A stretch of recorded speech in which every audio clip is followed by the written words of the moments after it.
بالله من الشيطان الرجيم بسم الله الرحمن الرحيم ولا تؤتوا السفهاء أموالكم التي جعل الله لكم قياما وارزقوهم فيها واقصوهم وقولوا لهم قولا معروفا وابتلوا اليتامى حتى إذا بلغوا النكاح فإن آنستم منهم رشدا فادفعوا إليهم أموالهم ولا تأكلوها إسرافا وبدارا أن يكبروا ومن كان غنيا فليستعفف ومن كان فقيرا فليأكل بالمعروف فإذا دفعتم إليهم أموالهم فأشهدوا عليهم وكفى بالله حسيبا للرجال نصيب مما ترك الوالدان والأقربون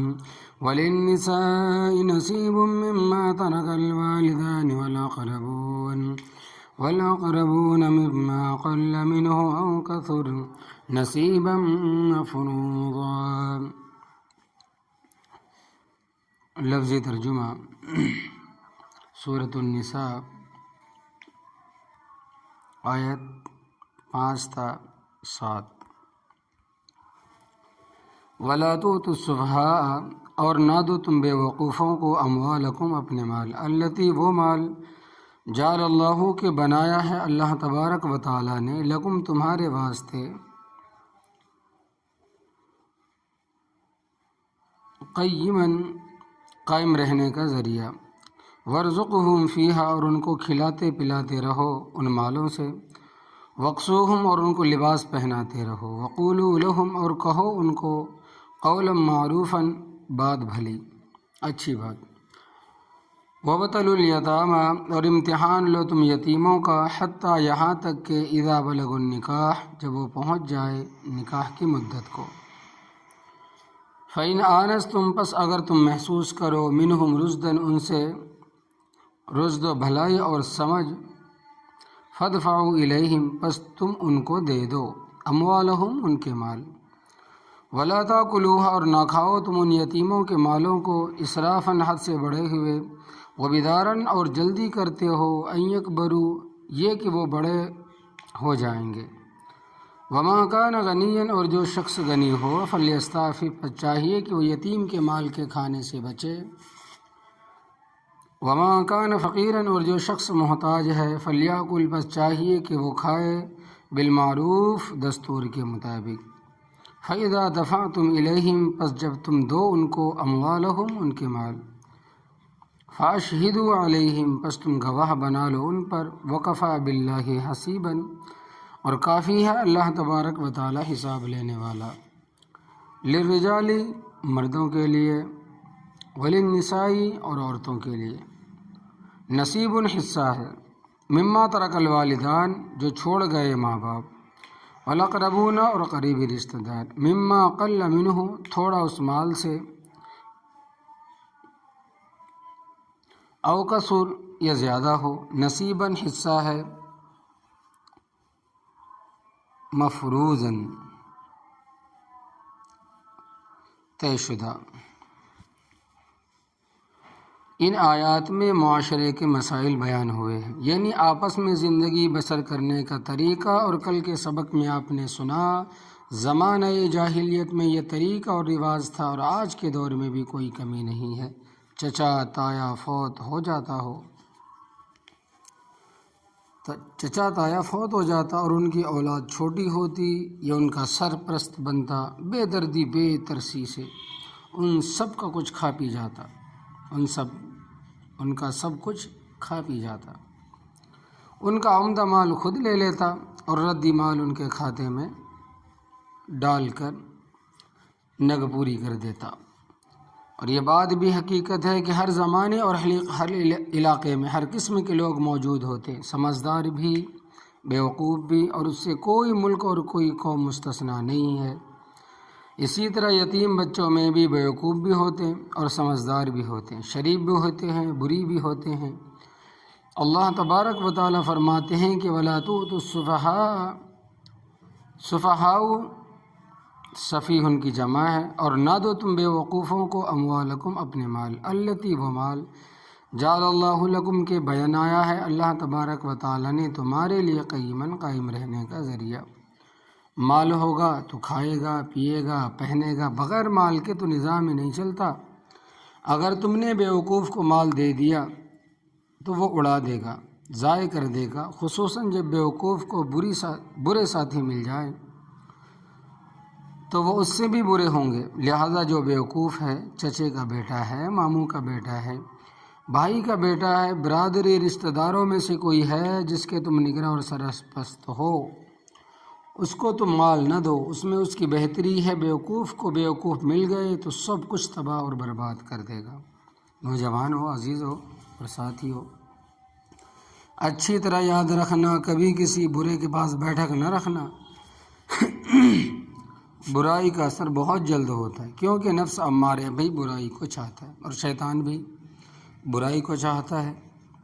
اور ماحول بھی برائی سے آلودہ ہے۔ لہٰذا برے آدمی کے پاس ایک دفعہ بھی بیٹھ گئے تو تم میں ضرور برائی آئے گی۔ مرد عورتیں ہمارے پاس آتے ہیں، روتے ہیں کہ ہمارا بچہ غلط راستے پر چل پڑا ہے، بزرگوں کے ساتھ اٹھتا بیٹھتا ہے، برے لوگوں کے ساتھ، بزرگوں کے ساتھ نہیں، برے لوگوں کے ساتھ اٹھتا بیٹھتا ہے، نشئی ہو گیا ہے، یہ ہو گیا ہے، وہ ہو گیا۔ تعویذ دے دو بھائی، پہلے سے ان کو بری مجلسوں سے دور رکھو، اچھے لوگوں کی صحبت میں بھیجو۔ تو فرمایا کہ بے وقوفوں کو اپنا مال نہ دو، یہ مال تمہارے قائم رہنے کا ذریعہ ہے، اور وہ ضائع کر دیں گے۔ وہ اس طرح کرو کہ وَارْزُقُوهُمْ فِيهَا، ان مالوں میں سے ان کو کھلاتے رہو، وَاكْسُوهُمْ، اور ان کو لباس پہناتے رہو، تم ان کے نگران ہو، دیانت داری کے ساتھ یہ سمجھتے ہوئے کہ ہم نے رب تعالیٰ کے سامنے جواب دہ ہونا ہے۔ ان کے مال کی حفاظت کرو اور ضرورت کے مطابق ان پر خرچ بھی کرو۔ وَقُولُوا لَهُمْ قَوْلًا مَعْرُوفًا، اور کہو ان کو بات بھلی اور اچھی، کیونکہ وہ بیوقوف ہیں، کہہ سکتے ہیں کہ تو ہمارے مال کا کیا لگتا ہے، ہمارا مال ہمارے حوالے کر، اور یہ بات وہ کسی کے اکسانے پر بھی کہہ سکتے، کیونکہ دنیا میں شرارتی لوگ بہت ہوتے، وہ اکساتے ہیں، مال تو تیرا ہے، اس سے وصول کر۔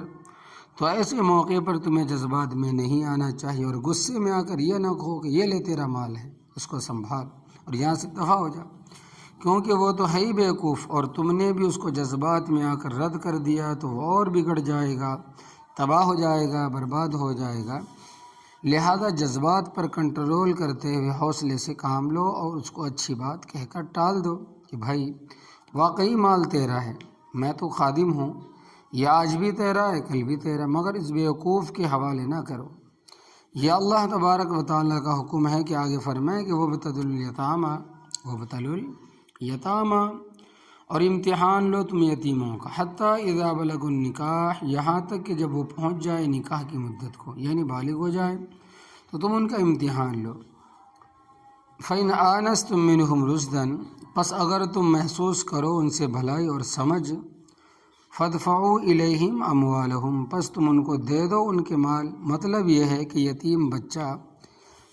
جب تک بالغ نہ ہو اس وقت تک ان کا مال ان کے حوالے نہ کرنا، اور جب بالغ ہو جائیں تو سب سے پہلے ان کا امتحان لو۔ اور امتحان کی کئی صورتیں ہو سکتی، مثلا تم ان کو کچھ رقم دو اور کہو کہ بھائی عزیز برخوردار، یہ رقم تو اپنے پاس رکھ، اور یہ نہ بتاؤ کہ میں نے تجھے رقم کیوں دی ہے۔ پھر دیکھو کہ اس رقم کا وہ کرتا کیا ہے، 2-4 ہفتوں کے بعد اس سے دریافت کرو کہ بھائی تو نے اس رقم کا کیا کیا ہے۔ اگر سمجھدار ہوگا تو اس نے اپنے فائدے کی کوئی چیز خریدی ہوگی، جوتا، کپڑا وغیرہ، کوئی کتاب خریدی ہوگی، یہ رقم پھر محفوظ ہوگی۔ اگر کہے گا کہ خرچ کرنے کی ضرورت ہی نہیں پڑی، اور اگر بیوقوف ہوگا تو قلم یا تھپڑ دیکھنے، اگر بیوقوف ہوگا تو کئی سنیما تھیٹر میں فلم دیکھنے گیا ہوگا اور کھا پی کے اڑا دی ہوگی، تو اس طرح تمہیں اندازہ ہو جائے گا کہ بیوقوف ہے یا سمجھدار ہے۔ امتحان کی ایک صورت یہ بھی ہے کہ یتیم کو کہو کہ برخوردار یہ رقم ہے، بازار سے جا کر اپنے لیے سوٹ کا کپڑا لا، پھر اندازہ لگاؤ کہ مہنگا لایا ہے یا سستا لایا، اچھا لایا ہے یا نکما۔ اس سے انسان کی عقل معلوم ہو جاتی ہے۔ اس لیے سمجھدار ہے تو کئی دکانیں گھوم پھر کر اچھا اور سستا کپڑا لائے گا، اور اگر بیوقوف ہے تو نکما اور مہنگا لائے گا۔ اس کے علاوہ بھی امتحان کی کئی صورتیں ہو سکتی ہے یتیم بچوں کی۔ میں نے سمجھانے کے لیے 2 صورتیں بیان کی ہے۔ امتحان کے بعد اگر سمجھو کہ سمجھدار ہے، نفع نقصان کو سمجھتا ہے، پھر اس کا مال اس کے حوالے کر دو، اور اگر سمجھو کہ بیوقوف ہے، سب کچھ اڑا دے گا، تباہ و برباد کر دے گا، تو پھر مال اس کے حوالے نہ کرو، چاہے کچھ کرتا اور کچھ بھی کہتا پھرے۔ اور اس سلسلے میں جو تم اس پر محنت اور کوشش کرو گے، وقت خرچ کرو گے، تو تمہیں جہاد کا ثواب ملے گا۔ اس چیز کا؟ جہاد کا ثواب ملے گا، کیونکہ جہاد کی بہت ساری قسمیں ہیں۔ ان میں سے ایک یہ بھی ہے کہ تم اس کی اصلاح کے لیے جو کوشش کرو گے، جہاد ہوگا اور ثواب ہوگا۔ حدیث پاک میں آتا ہے کہ الدین النصیحہ، دین نام ہی خیر خواہی کا ہے، بغیر کسی لالچ اور طمع کے بھلائی کا کام کرتا ہے، خیال رکھتا ہے، دوسرے کے لیے ایثار کرتا ہے، قربانی دیتا ہے، اس کو اپنے سے بڑا سمجھتا ہے، چاہے چھوٹا ہی کیوں نہ ہو۔ یہ دین کا خلاصہ ہے۔ وَلَا تَأْكُلُوهَا إِسْرَافًا وَبِدَارًا، اور نہ کھاؤ تم ان یتیموں کے مالوں کو حد سے بڑھتے ہوئے اور جلدی کرتے ہوئے۔ اسراف کے معنی ہیں ضرورت سے زیادہ خرچ کرنا، اور بدار کے معنی ہیں جلدی کرتے ہوئے، یہ خیال کرتے ہوئے کہ ان یکبروا، کہ وہ بڑے ہو جائیں گے، پھر وہ ہمیں نہیں کھانے دیں گے، اور اب بے سمجھ ہے، ان کا مال کھا جاؤ جس طرح کھا سکتے ہو۔ تو اللہ تبارک و تعالیٰ نے حکم دیا ہے کہ اس طرح نہ کرو۔ ومن کان غنیا، اور جو شخص غنی ہو، یعنی جو نگران اور سرپرست مالدار ہو، فلیستعفف، تو چاہیے کہ وہ یتیم کے مال کے کھانے سے بچے، اس حد تک بچے کہ اگر یتیم کی ہانڈی پکی ہے اور اس نے نمک چکھنا ہے تو نمک چکھ کر تھوک دو، حلق سے نیچے نہ اترے۔ مگر آج کل ایسے آدمی کہاں تلاش کرو گے، بڑا مشکل مسئلہ ہے۔ تو نگران اور سرپرست غنی ہے تو وہ یتیم کے مال کے کھانے سے بچے۔ اور شریعت کے اصطلاح میں غنی صاحب نصاب کو کہتے ہیں، اور صاحب نصاب کی تعریف آپ کئی مرتبہ سن چکے ہیں کہ ایسا آدمی بھی صاحب نصاب ہے جس کے پاس سونا، چاندی، نقد پیسہ اور سامان تجارت تو اگرچہ موجود نہیں ہے، مگر اس کے گھر میں فالتو سامان موجود ہے، یعنی ضرورت سے زائد سامان، چاہے وہ 4 پائیاں ہو، کرسیاں ہو، پلنگ ہو، برتن ہو، جو کہ عموماً استعمال میں نہیں آتے۔ کبھی کوئی مہمان آ گیا تو استعمال کر لے۔ اس فالتو سامان کی قیمت اگر 52.5 تولے چاندی کو پہنچ جاتی ہے تو ایسا شخص شرعی اور فقہی طور پر صاحب نصاب ہے اور مالدار ہے۔ ایسوں کو زکوٰۃ، صدقہ فطر، عشر، قسم کے کفارے کا، منت کا، نظر کا نہیں دینا۔ اگر مقروض نہ ہو تب غنی صرف اس کو نہیں کہتے کہ جو کوٹھیوں اور کارخانے کا مالک ہو، اور ایسے شخص پر قربانی بھی لازم ہے اور فطرانہ بھی، اور ایسا شخص زکوٰۃ بھی نہیں لے سکتا، اور فطرانہ چاہے مرد ہے یا عورت ہے، اس کے اوپر فطرانہ ہے۔ بعض اوقات کوئی عورت بیوہ ہو جائے تو لوگ اس کو بیوہ ہونے کی وجہ سے بچے اس کے یتیم ہو گئے، زکوٰۃ دے دیتے ہیں، تو اس میں تفصیل ہے۔ اگر وہ بیوہ واقعتاً صاحب نصاب نہیں ہے اور یتیم بچے بھی صاحب نصاب نہیں ہے تو پھر تو ان کو زکوٰۃ دینا صحیح۔ اگر اس کا خاوند اتنا مال چھوڑ گیا ہے کہ وہ صاحب نصاب ہے اور یتیم بچے بھی صاحب نصاب ہیں کیونکہ ان کا باپ کافی مال چھوڑ کر گیا ہے، تو ایسی بیوہ اور ایسی یتیم بچوں کو زکوٰۃ دینے سے زکوٰۃ قطعاً ادا نہیں ہوگی، کیونکہ وہ صاحب نصاب ہے۔ نہ زکوٰۃ لے سکتے ہیں نہ فطرانہ۔ صرف رشتہ داری نہیں دیکھنی کہ زکوٰۃ تو ہم نے دینی ہے، بھابھی کو دے دو کیونکہ وہ بیوہ ہو گئی، بھائی یہ بھی دیکھو کہ اس کو زکوٰۃ لگتی ہے یہ بھی نہیں۔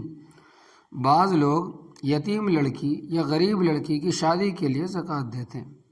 لہذا یہ مسئلہ بھی اچھی طرح سمجھ لینا۔ نمبر 1، اس غریب لڑکی کو زکوٰۃ کی رقم زکوٰۃ کہہ کر نہ دو، اگرچہ وہ زکوٰۃ کا حقدار ہے، کیونکہ بعض غیور طبیعتیں اس چیز کو گوارا نہیں کرتی اور تم دیتے وقت نیت زکوٰۃ ہی کی کرو، زکوٰۃ ادا ہو جائے گی، اس کو بتانے کی کوئی ضرورت نہیں ہے۔ اللہ اکبر کبیرہ، بے شک اس کو کہو کہ یہ تمہاری امداد ہے۔ دوسری بات یہ ہے کہ اس کو زکوٰۃ کتنی دینی ہے اور کس طرح دے تو اس کا کام بھی ہو جائے اور زکوٰۃ بھی ادا ہو جائے،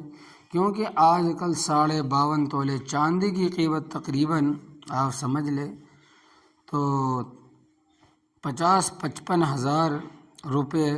اگر ایک آدمی نے اس لڑکی کو 5 یعنی کہ 50,000 روپے دے دیے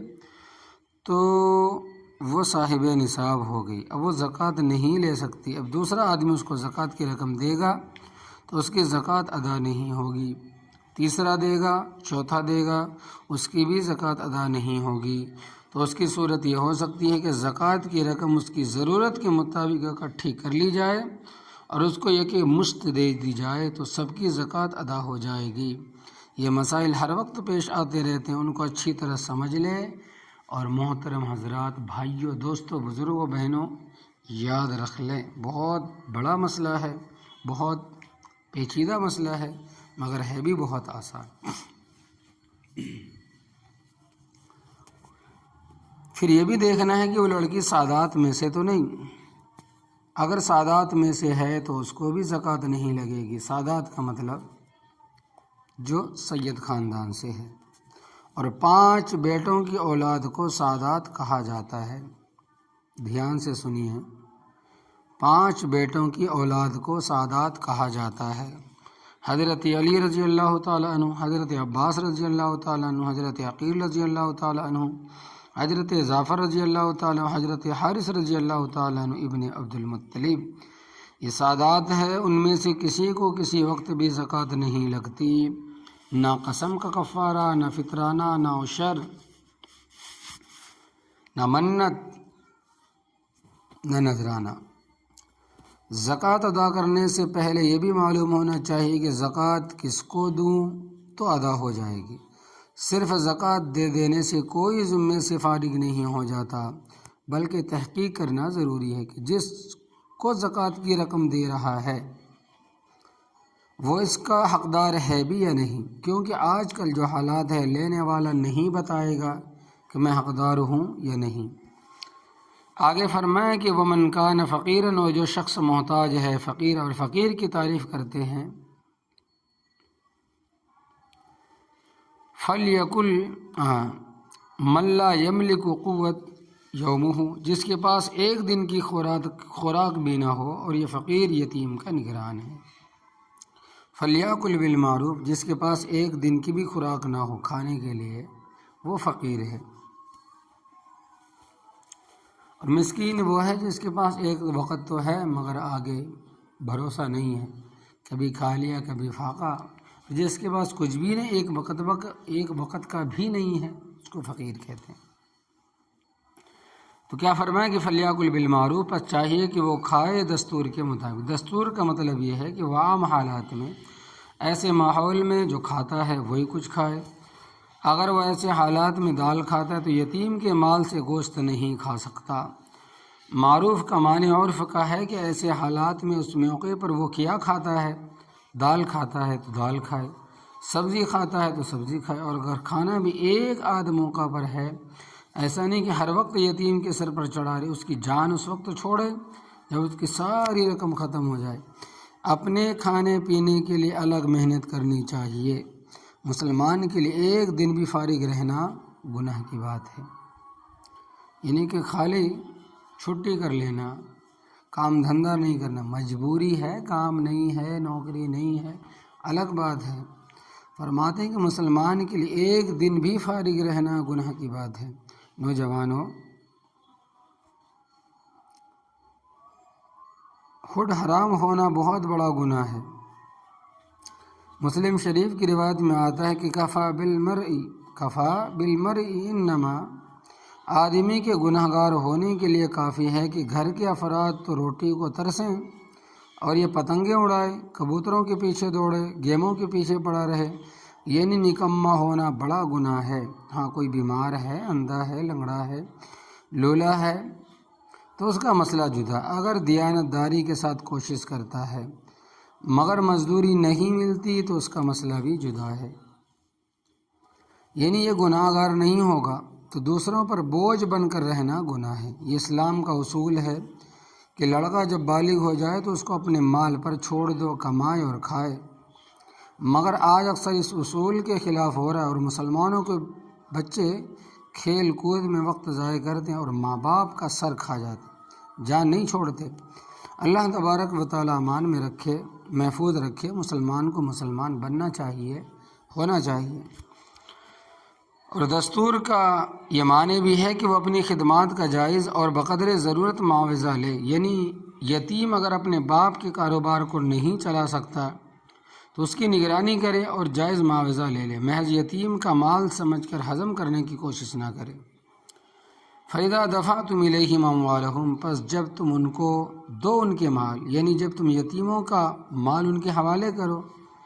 فَأَشْهِدُوا عَلَيْهِمْ، پس تم گواہ بنا لو ان پر، یعنی جب تم یتیموں کا مال واپس کرو یتیم کو تو دو گواہ بنا لو کتنا مال میں نے واپس دیا ہے۔ اصل یہ ہے کہ جب یتیموں کا مال تمہارے پاس آئے تو اس وقت بھی گواہ بناؤ کہ ان کا اتنا مال میرے پاس ہے، اور جب یتیم بالغ ہو جائے اور ان کا مال ان کے حوالے کرو تو بھی گواہ، اور پوری تفصیل سامنے رکھو کہ کل مال اتنا تھا، اس میں سے اتنا کھانے پینے پر خرچ ہوا اور اتنا ان کی تعلیم پر خرچ ہوا اور اتنا ان کے علاج معالجے پر خرچ ہوا اور اتنا مال باقی ہے، یہ دیکھ لو میں ان کے حوالے کر رہا ہوں۔ فرمایا کہ ایک اور بات بھی یاد رکھنا کہ وَكَفَى بِاللَّهِ حَسِيبًا، اور کافی ہے اللہ تبارک و تعالیٰ حساب لینے والا، سب کچھ اس کے علم، جو کچھ کر رہے ہو سوچ سمجھ کر کرو، کیونکہ رب تعالیٰ کے سامنے پیش ہونا ہے۔ آگے ایک اور مسئلہ ہے، وہ یہ ہے کہ زمانہ جاہلیت میں عورتوں کو وراثت سے حصہ نہیں ملتا تھا، کہتے تھے کہ عورتیں چونکہ صنف نازک ہے، لڑ نہیں سکتی، اس لیے ان کا وراثت میں کوئی حق نہیں ہے۔ اللہ تبارک و تعالیٰ فرماتے ہیں کہ للرجال نصیب، مردوں کے لیے حصہ ہے، قیماً اس مال سے،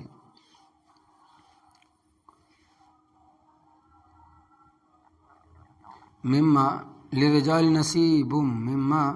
للرجال نصیب، مردوں کے لیے حصہ ہے، مما اس مال سے،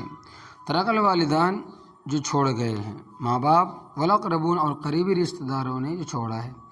وللنساء نصیب اور عورتوں کے لیے بھی حصہ ہے، مما اس مال سے، ترک الوالدان جو چھوڑ گئے ماں باپ ان کے، والاقربون اور قریبی رشتہ داروں نے چھوڑا ہے، مما اس مال سے،